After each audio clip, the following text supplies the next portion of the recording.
दोस्तों, अगर आप जानना चाहते हैं कि सीईटी एग्जाम क्या है तो आज के इस वीडियो को लास्ट तक जरूर देखिए, बिकॉज आज के इस वीडियो में हम आपको बताने वाले हैं कि सीईटी कॉमन एलिजिबिलिटी टेस्ट क्या है, इस एग्ज़ाम को कौन कंडक्ट कराएगा, इस एग्ज़ाम को कौन कौन से स्टूडेंट्स दे सकते हैं, इस एग्ज़ाम को देने के फ़ायदे क्या क्या हैं, किस मोड में एग्ज़ाम कंडक्ट कराया जाएगा, वर्ष में यानी कि साल में कितनी बार एग्ज़ाम कराया जाएगा और इसके एग्जामिनेशन सेंटर्स कितने होंगे, किस मोड में सीईटी का एग्ज़ाम कंडक्ट कराया जाएगा और बहुत सारी चीज़ें रिगार्डिंग सीईटी। तो अगर आप जानना चाहते हैं तो वीडियो को लास्ट तक और ध्यान से देखते रहिए। चलिए सबसे पहले बात करते हैं सीईटी के बारे में। सीईटी इसका फुल फॉर्म होता है कॉमन एलिजिबिलिटी टेस्ट। ये क्या है? ये एक एलिजिबिलिटी टेस्ट है, यानी कि पात्रता परीक्षा है। अगर आप सीईटी एग्ज़ाम क्वालिफाई कर लेते हैं तो आप एसएससी, रेलवे, बैंक या फिर कुछ अदर स्टेट लेवल एग्ज़ाम उनके डायरेक्ट मेन एग्ज़ाम में बैठ सकते हैं। इस चीज़ को एग्जाम्पल से समझते हैं।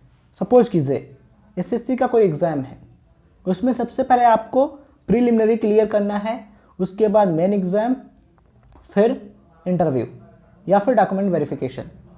तो अगर आप सीईटी क्लियर कर लेते हैं तो आप डायरेक्ट मेन एग्ज़ाम दे सकते हैं, यानी कि प्रीलिमिनरी आपको तब नहीं देना पड़ेगा। यानी कि आप डायरेक्ट मेन एग्ज़ाम दे पाएंगे कब? अगर आपने सीईटी क्लियर कर लिया है तब, राइट। सीईटी अगर आपने क्वालिफाई कर लिया है तो आप डायरेक्ट मेन एग्ज़ाम देख पाएंगे और नेक्स्ट प्रोसेस कंप्लीट करा पाएंगे। अब सवाल यहाँ पर यह आता है कि सीईटी एग्ज़ाम देने का फ़ायदा क्या है। तो देखिए, अगर आपने सीईटी एग्ज़ाम क्लियर कर लिया है तो आप डायरेक्ट मेन एग्ज़ाम दे सकते हैं, यानी कि टियर 2 में अपीयर हो सकते हैं।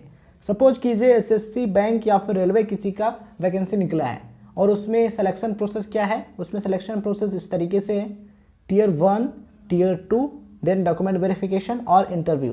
तो अगर आप सीईटी क्लियर कर लेते हैं तो आपको टियर 1 नहीं देना पड़ेगा, यानी कि आप डायरेक्ट टियर 2 दे सकते हैं, राइट। तो ये इसका बेनिफिट है। चलिए बात करते हैं कि आपका ये जो एग्ज़ाम है ये एक साल में कितनी बार कंडक्ट कराया जाएगा। तो ये आपका जो एग्ज़ाम है साल में 2 बार कंडक्ट कराया जाएगा, यानी कि 1 ईयर में 2 टाइम्स एग्ज़ाम कंडक्ट कराया जाएगा, 2 ईयर, राइट। इस एग्ज़ाम को एनआरए यानी कि नेशनल रिक्रूटमेंट एजेंसी कंडक्ट कराएगी। तो एनआरए इस एग्ज़ाम को कंडक्ट कराएगी और ये आपका जो एग्ज़ाम है ये टोटल 12 लैंग्वेजेस में कंडक्ट कराया जाएगा, 12 भारतीय भाषाओं में एग्जामिनेशन कराया जाएगा। स्कोर की वैलिडिटी क्या रहेगी? तो सीईटी में जो आप स्कोर करेंगे ये 3 इयर्स तक वैलिड रहेगा, यानी कि 3 इयर्स तक इसकी मान्यता रहेगी। अब सवाल यहाँ पर यह आता है कि इस एग्ज़ाम को कितनी बार दे सकते हैं, यानी कितने अटैम्प्ट दे सकते हैं। तो देखिए, इसमें अटैम्प्ट की कोई लिमिट नहीं है, आप अपनी एज लिमिट के अंतर्गत इस एग्ज़ाम को जितनी बार चाहें उतनी बार दे सकते हैं, राइट। एग्ज़ाम सेंटर्स की बात करें तो इसके जो एग्ज़ाम सेंटर्स हैं वो 1000 प्लस होंगे, यानी कि 1000 प्लस इसके एग्जामिनेशन सेंटर्स होंगे।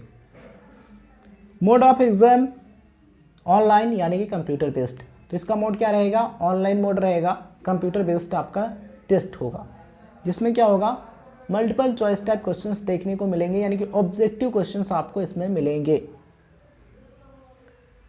पोस्ट की बात करें तो ये जो एग्ज़ाम है ये group B non gazetted post के लिए, ग्रुप बी गैजेटेड और ग्रुप सी की पोस्टों के लिए होगा, यानी कि ये जो ग्रुप बी या फिर सी की जो पोस्ट निकलती हैं उनके लिए होगा। यानी कि अगर आपने सीईटी क्लियर कर लिया है तो आप ग्रुप बी या फिर ग्रुप सी की जो पोस्ट है उनके लिए अप्लाई कर सकते हैं।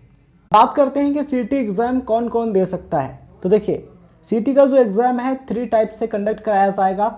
Number 1 10th level CET, number 2 12th level CET, number 3 graduation level CET.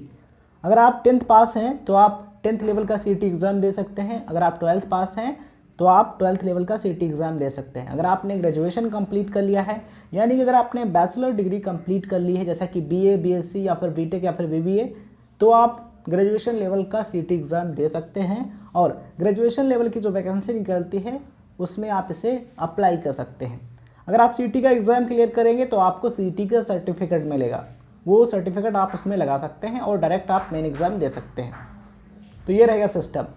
अब सवाल ये आता है कि हमने 10th वाला सीईटी क्लियर किया है तो ग्रेजुएशन लेवल की जो वैकेंसी होगी उसमें लगा सकते हैं? तो जवाब है जी नहीं। अगर आपने 10th लेवल का सीईटी एग्ज़ाम क्वालिफाई किया है तो 10th लेवल की जो वैकेंसी निकलती है उसमें आप अप्लाई कर सकते हैं, अदर में नहीं। अगर आपने 12th लेवल का CET एग्ज़ाम क्वालिफाई किया है तो आप 12th लेवल की वैकेंसी में ही केवल अप्लाई कर सकते हैं।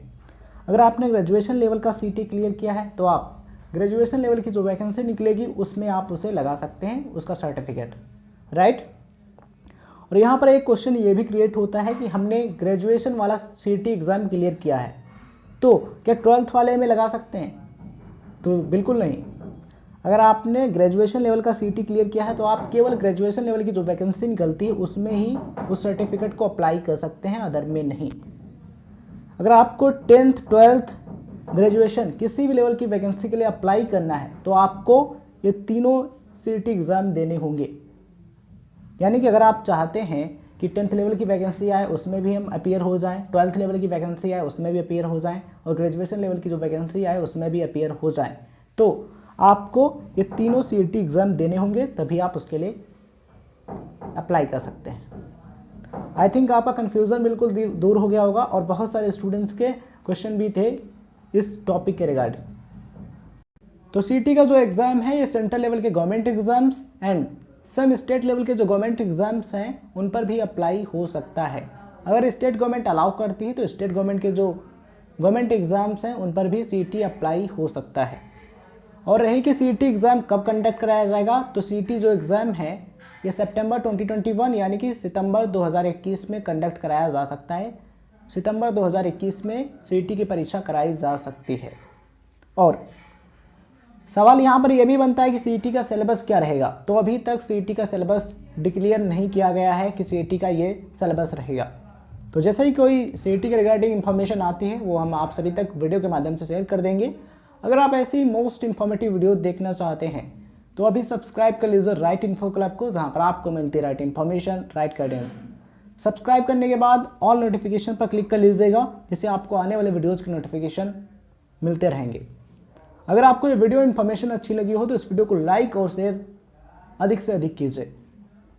इस वीडियो को देखने के लिए आप सभी का बहुत बहुत धन्यवाद।